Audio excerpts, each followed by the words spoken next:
Hubert Konig, donc je suis responsable de la filière en apprentissage de Télécom Saint-Étienne en partenariat avec l'IT2I Loire, intitulée Image et Photonique Smart Industry. Elles sont vastes dans le domaine de l'image et de la photonique, principalement je dirais, et c'est un peu, je pense, la force de la filière. On travaille avec multiples industries, qu'elles soient textiles, métallurgiques, automobiles, etc., au service de l'image et de la photonique, et de toute taille. Je pense que c'est la grosse force de la filière, c'est qu'on adresse les besoins des très petites entreprises, mais aussi les besoins des grosses entreprises. Alors, quand on remonte depuis l'origine de la filière, puisqu'on est parmi les filières les plus anciennes en apprentissage au niveau ingénieur, puisqu'on a fêté il n'y a pas si longtemps les 20 ans de l'IT2I, globalement on a dû collaborer avec plus de 300 entreprises, je pense, depuis l'origine. À savoir que chaque année on a des entreprises fidèles qui nous reprennent des apprentis régulièrement, et puis globalement la moitié des contrats annuels se signent avec de nouvelles entreprises. On est conventionné pour des flux de 30 apprentis. Chaque promo doit au maximum avoir 30 apprentis. En moyenne, on est plutôt de l'ordre de 26-27 apprentis plutôt que 30. Alors je pense que l'intérêt déjà de juxtaposer image et photonique, en gros si je cherche à schématiser, quand on regarde une scène, on remplace notre œil par une caméra, d'où l'aspect photonique. Et puis derrière, quand je cherche à appréhender le contenu de la scène, je le remplace par un programme informatique ou par un automate, d'où l'information image. Donc alors, notre rôle, c'est véritablement d'essayer de singer cette vision humaine, depuis l'aspect physique des choses jusqu'à l'aspect interprétation des choses. Et donc, au service, je dirais, des industries et globalement, voilà, les services aux industries.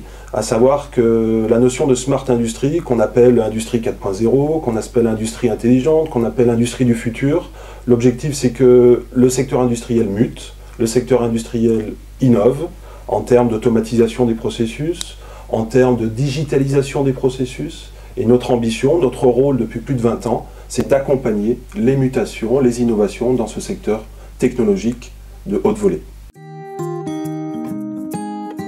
Alors, historiquement, on recrute 50% de BTS, donc on recrute au niveau Bac+2 scientifique. Donc principalement 50% de BTS, 50% de DUT. Donc si je cherche un petit peu à me focaliser sur l'un et l'autre de ces deux entités, au niveau BTS, c'était historiquement les BTS génie optique, les BTS maintenance, les BTS électrotech, les BTS CIRA, qui ont tous changé plus ou moins de nom aujourd'hui également.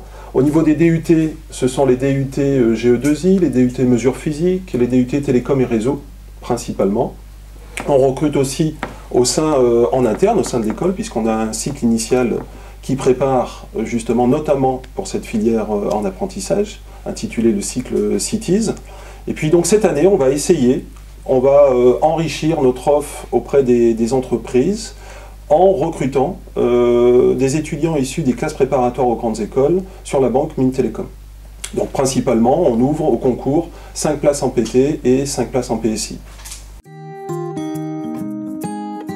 Je pense qu'on ne fait pas le choix d'une filière en apprentissage au hasard. Donc ça, la première des choses, la première des règles, c'est de se dire, est-ce que ce secteur de l'innovation, je vois que le monde autour de moi évolue. Il y a 10 ans, on ne parlait pas de smartphone, aujourd'hui tout le monde sait ce que c'est. Il y a 10 ans, on ne parlait pas de capteurs, aujourd'hui tout le monde connaît la Kinect par exemple.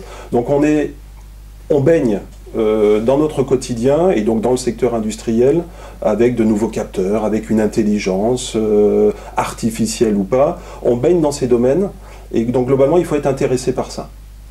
Si on est intéressé par ça, je pense que la filière est tout à fait le bon choix pour rentrer dans la vie active. Puisque la force de l'apprentissage, finalement, c'est de se dire je vais pendant 3 ans me former sur un rythme académique d'un côté, sur un rythme industriel d'un autre côté, et au final, j'aurai les compétences, finalement, de terrain, hein, donc les compétences professionnelles, managérielles, et puis j'aurai les bases théoriques pour pouvoir appréhender ces mutations, puisque nos secteurs évoluent en permanence. Il faut donc avoir des bases théoriques solides parce qu'on ne forme pas dans une école d'ingénieur à 3 ans, on forme à 5 ans, à 10 ans, à 20 ans, bref, pour toute la carrière à venir, et donc il faut des bases solides. Alors en tant que parent que je suis, c'est pas facile de donner des conseils. On a trop souvent entendu l'apprentissage comme finalement une formation quelque peu minimaliste. Je crois qu'aujourd'hui, il faut qu'il soit rassuré par rapport à ça. L'apprentissage est une formation d'excellence.